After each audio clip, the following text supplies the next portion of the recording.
Elle pense monter dans une voiture pour un simple trajet en stop. 7 ans plus tard, on la surnomme la femme dans la boîte. Comment une jeune fille libre a-t-elle pu devenir l'esclave invisible d'un couple ordinaire sans que personne ne s'en rende compte? En 1956, quelque part sur le sol immense des États-Unis, une enfant vient au monde. On inscrit sur les papiers un nom simple, clair comme une eau de source. Colleen J. Stan. Elle ouvre les yeux dans un pays lancé à toute vitesse vers son propre avenir. Un pays de routes infinies, de motels et de néons, où les voitures filent comme des comètes de chrome.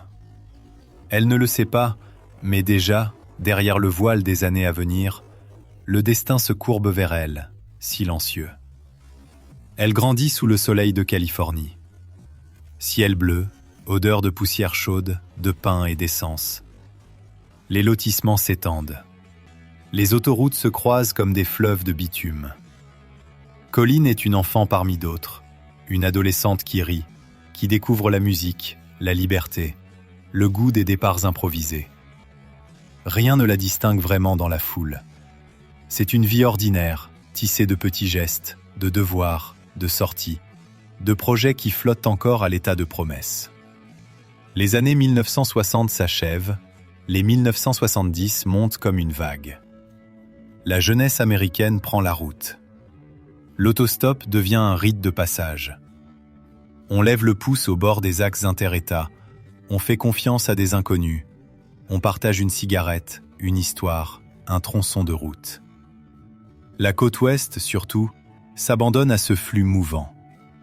Des milliers de jeunes qui voyagent légers, un sac sur l'épaule, un rêve en tête, croyant que la route est une alliée, non une menace. Colleen traverse ces années-là comme beaucoup d'autres. Elle déménage, revient, vit un temps en Californie, puis se retrouve à Eugene, dans l'Oregon, au nord, là où l'air est plus humide, où les pins s'élèvent dans la brume. Eugene devient son point de chute. Elle a désormais 20 ans. Nous sommes au printemps 1977. Sa vie tient encore dans une poignée de choses. Sa chambre chez ses parents, quelques vêtements, des projets vagues, et surtout cette liberté souple, inconsciente, qui entoure les débuts d'adulte. Elle n'est ni mariée, ni mère. Elle n'a pas d'attache qui l'ancre au sol. Elle pense à travailler, à bouger, à rendre visite, à voir des amis. Il y a, au sud, une amie qui l'attend, à Westwood, en Californie. Un anniversaire. Une promesse de retrouvailles au milieu des collines du nord californien. Entre les deux, des centaines de kilomètres de route, de l'Oregon jusqu'à la Californie. Pour Colleen, ce n'est pas une menace. C'est une simple traversée. Un voyage comme tant d'autres que des jeunes de son âge entreprennent, pouces levés, sacs serrés contre eux. Le 19 mai 1977 approche.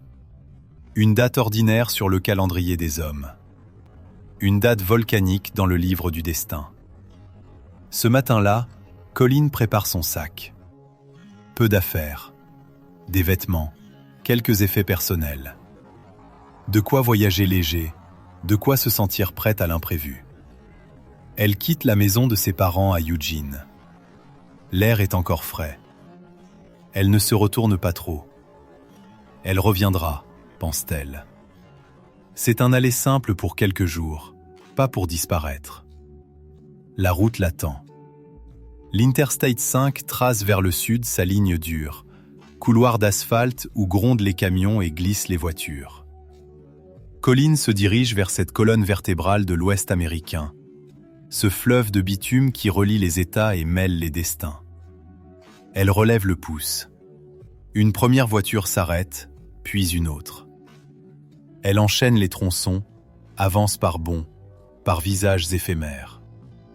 Chaque chauffeur la rapproche, kilomètre après kilomètre, de Westwood et de la fête promise. Autour d'elle, le pays des années 1970 respire à son rythme propre. Les stations-service alignent leurs pompes. Les aires de repos offrent des bancs, des tables, des toilettes carrelées où résonnent les pas. On croit encore, largement, à la bonne volonté de l'inconnu. On monte dans les voitures comme on embarque sur des radeaux provisoires. Les journaux parlent parfois de crimes, de disparitions. Mais ces bruits lointains ne percent pas l'armure de confiance de millions de jeunes voyageurs. À Red Bluff, petite ville du comté de Tehama, au nord de la Californie, un homme vit déjà depuis des années dans l'ombre de ses propres obsessions. Il s'appelle Cameron Hooker. Il est né en 1953, 3 ans avant Colin. Son enfance, ses jeunes années ne font pas la une des journaux.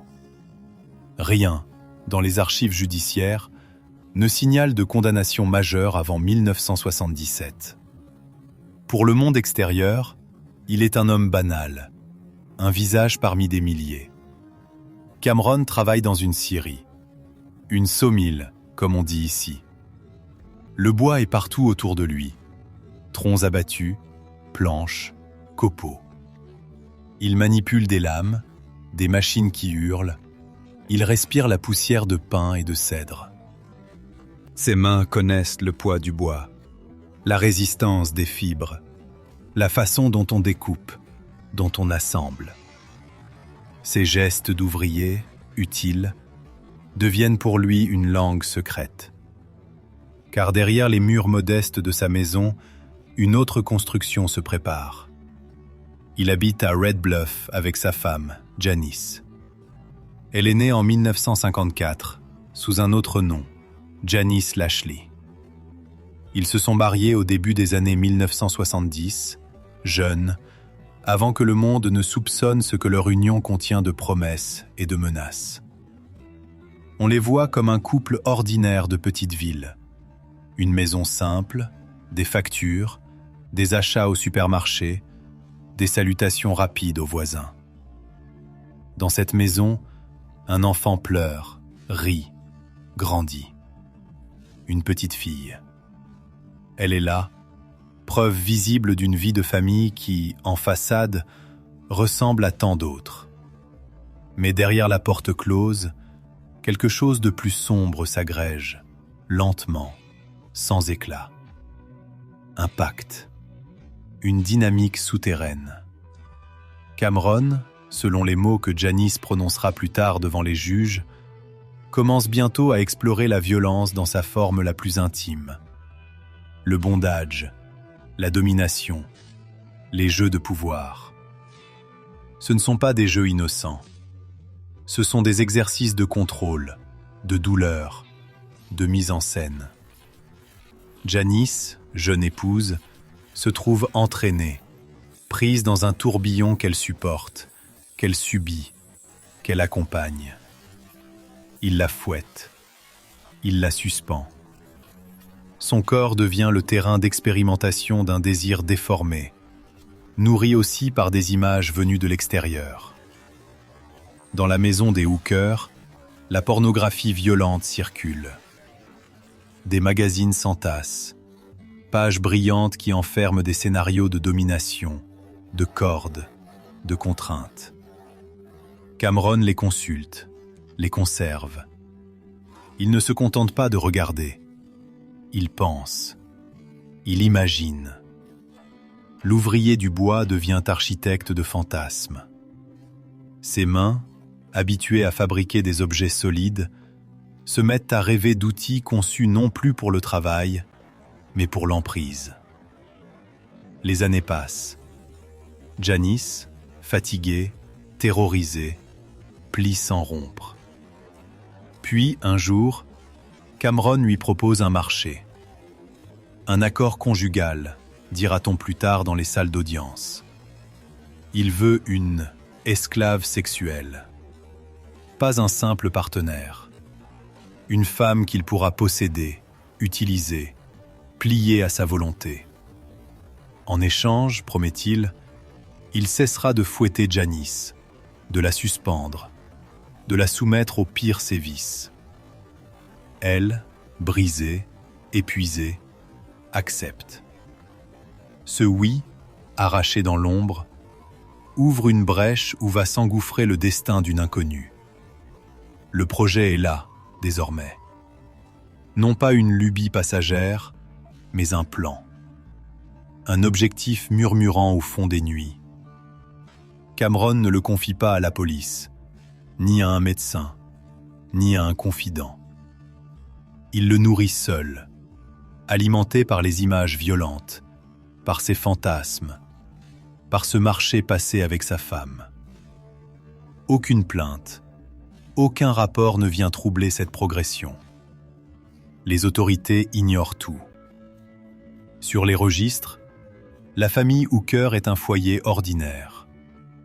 Dans les faits, elle devient le théâtre d'un crime qui n'a pas encore eu lieu, mais qui cherche déjà sa victime.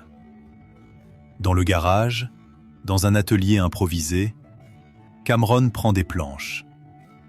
Il mesure, scie, assemble. Ses gestes sont précis. Il sait ce qu'il veut construire. Ce n'est pas un meuble, ni une simple caisse. C'est une boîte. Une boîte en bois, lourde, compacte, qui doit englober une tête humaine comme une chape. À l'intérieur, il place du rembourrage. Il pense à l'isolement sonore, à l'étouffement des sons, à la fixation. Il prévoit un système de fermeture. Cette boîte, simple aux yeux d'un profane, devient dans son esprit un instrument d'isolement sensoriel, de dépersonnalisation, un masque de ténèbres destiné à transformer une personne en chose. Le 19 mai 1977, la boîte quitte la maison des Hooker. Cameron la charge dans le coffre de sa voiture. Le bois frotte contre le métal. Janice le regarde faire. Elle sait, déjà, ce que ce geste signifie. Ils ne sortent pas pour un simple pique-nique.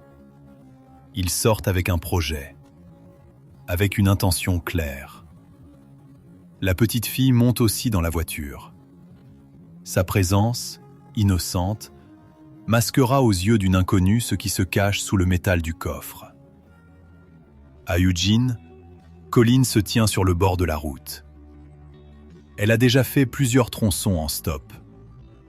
Elle avance vers le sud, vers la Californie, vers Westwood. Le soleil grimpe. L'air se réchauffe. Les kilomètres défilent. Elle change de voiture, encore, jusqu'à ce que les paysages se transforment, que les reliefs annoncent l'approche du nord de la Californie, cette région de collines, de champs, de forêts maigres. Là, dans ce territoire que les cartes nomment Tehama County, un nom surgit comme un verrou. Red Bluff.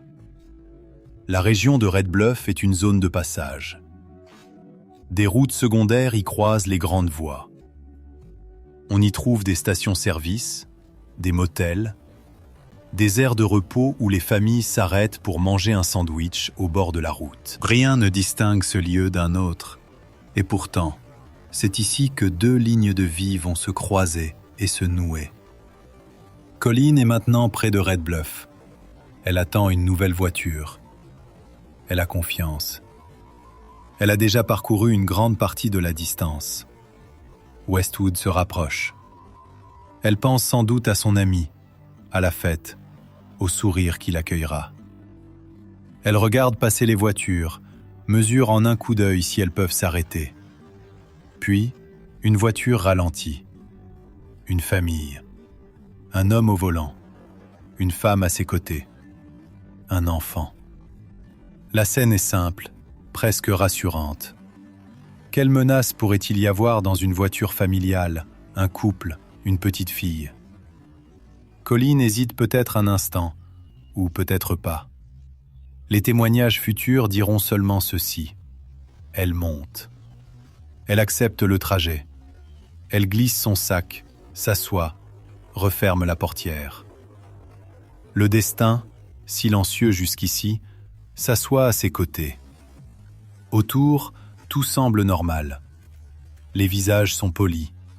On parle un peu. on roule. Le moteur ronronne. Colline ne voit pas la boîte. Elle ignore qu'elle est là, dans le coffre, lourde, immobile, prête à s'abattre. Elle ignore que, derrière les gestes banals de Janice, derrière les regards de Cameron, se tient un projet déjà formulé, déjà acté dans le secret de leur maison. Ce jour-là, aucun policier n'est en alerte. Aucune affiche de disparition n'est imprimée. Les parents de Colline, à Eugene, vaquent à leurs occupations. Ils croient leur fille sur la route, en direction d'une amie, protégée par la routine des trajets et par la croyance collective que ces voyages en stop font partie de la vie, qu'ils sont un passage, non une falaise. Les hookers, eux, roulent vers leur propre gouffre. Pour eux, le projet d'avoir une esclave n'est pas une idée vague. Il est prêt. Ils ont préparé l'outil central de ce projet. La boîte. Ce coffre de silence qui attend dans l'ombre métallique du coffre. Ils n'improvisent pas. Ils accomplissent ce qu'ils ont déjà imaginé.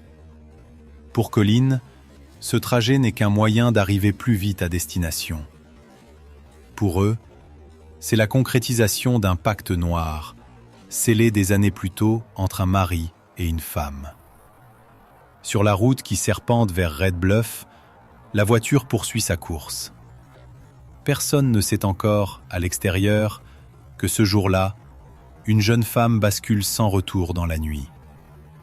Aucun rapport de police ne signale un enlèvement. Aucun journal ne titre encore sur « la femme dans la boîte ». À cet instant précis, le monde garde le silence, et la route, dans sa longue indifférence, porte en son sein un secret qui va bientôt éclater, mais trop tard pour empêcher le geste. Le soleil décline lentement, allonge les ombres des arbres sur l'asphalte. Le moteur chauffe. L'air vibre. Dans le coffre, la boîte ne bouge pas. Elle attend, monstrueuse et muette. Devant, Colline regarde la route défiler.